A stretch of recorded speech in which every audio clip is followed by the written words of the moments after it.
Mbote na bino bandeko batali Henriette Kilumbu Shembo TV na pesi bino mbote babone na nga nyonso pena na kotite akota kota bomi abone l'air est grave makambo eza ka makambo eza l'air est grave lo babo ketu ayambo bandeko bayamu mwasi soki totelemi awa topesa nanu nzambe merci kolonza bapesi so makasi ya kotelema pe ya koloba boye abate biso depuis tongo titango tokomi na butu tango biso na kati ya Australie na bazi bino na bamboka Australie na Afrique bozana ba moi soki te nzamba na telemisaki bino botelemaki bolie boke ba classe ba classe ba papa bake bisala ba bake musala apesi yo pepe mani foto tondoko nzambe na eloko nyonso kozanga nzambe eza mobulu mingi bane batali awa naza mingi ta koloba na kotika na émission nango to salaka analyse tozaki na lisolo moko renyaki awa na ba réseaux sociaux Kofi ndenge bazokele na mwasi ne Cindy otobeng bazobenge mwasi na ye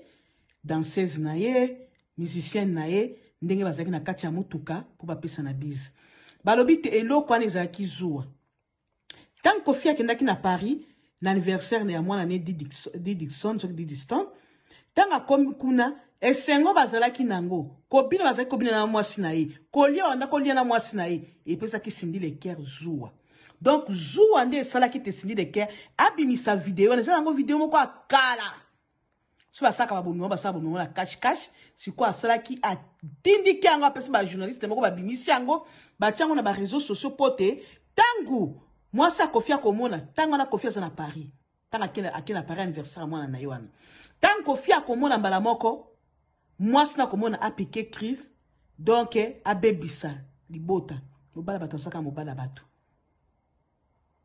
botu na sela kango pona nini pona zuwa mena tango yo news mususeye Kofi azomi exprimer bokoyoka na kolansango Kofi azomi exprimer ndenga sengi bolimbisi na mwasi ne likola video wana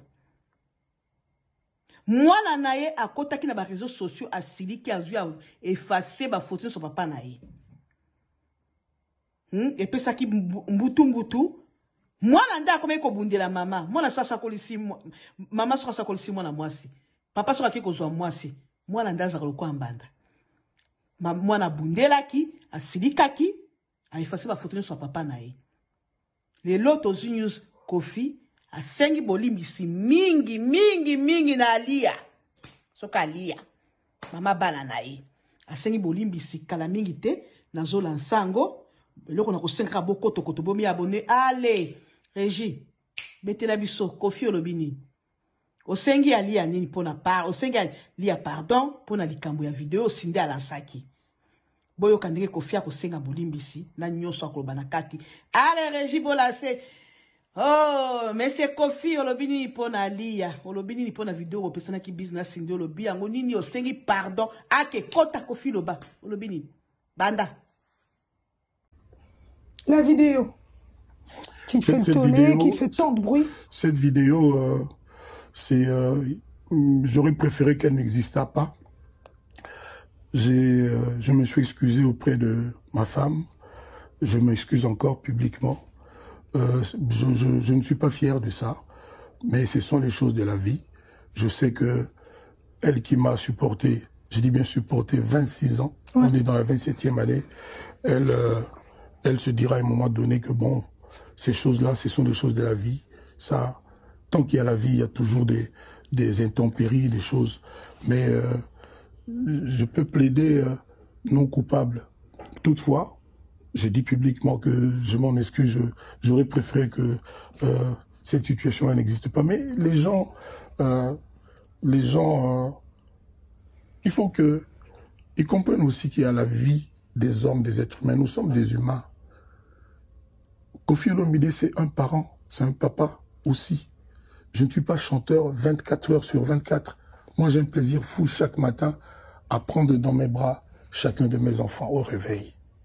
Ouais. C'est pas le chanteur, c'est l'homme, c'est le papa. Alors, il y a de ces attitudes, de ces postures, de ces acharnements que je ne comprends pas. Il n'y a pas de maison, il n'y a pas de foyer, où il n'y a pas de tare, où il n'y a pas de vice, où il n'y a pas de problème, ça n'existe pas. J'ai beau être Kofi Olomide, mais de temps en temps qu'on comprenne que j'ai droit à avoir une vie de famille. avec mes enfants et leur maman. J'ai de temps en temps le droit d'avoir ce qu'on appelle la tranquillité. C'est pas bien d'exagérer, d'essayer de tout faire pour ruiner notre vie. Voilà, moi j'ai un devoir vis-à-vis de Didi, de ses frères, de sa maman, et donc à eux, je me suis excusé, je renouvelle mes excuses publiquement, et qu'on nous permette de vivre tranquille.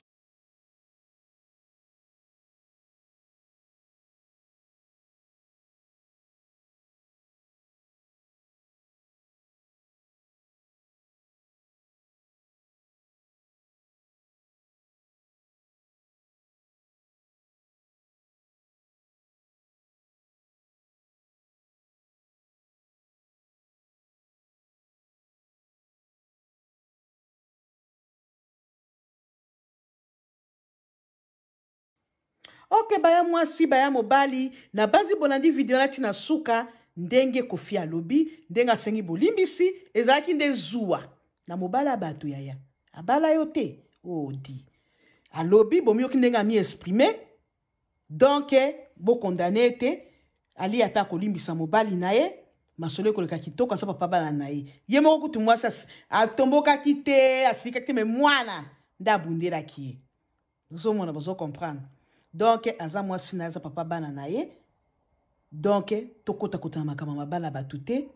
Cindy, luka ya yo okufana na ye, tika na aza mobala batu. Aza ki boss no ya musique, me, koya ko bebi salibala na bango te. Oko tia zuwa pona ni mobali ya yo te. Ye wana sikole lo abimi, aye asengi mwasi ni pardon. Eza sonite, ko sala o bien, te ko sala o pasi lisusu zuwa lisusu. Soko sala mususu la se kaka, chango kaka to ba mona na ba opesa ne o message ko pesa ba journaliste mais moi ça salimbisie ay ba bêtise mobile na za musicien ba musicien soko ba musicien ezaka modèle wana assez supportable botane ba na ba kola donc eloko te ko sutusi na boko to bomi abonné paraître kilumbu Shembo TV masolo eza wa masolo eza kitoko ya boye bozanga te ba ya mwasi. Okay, see you, bye.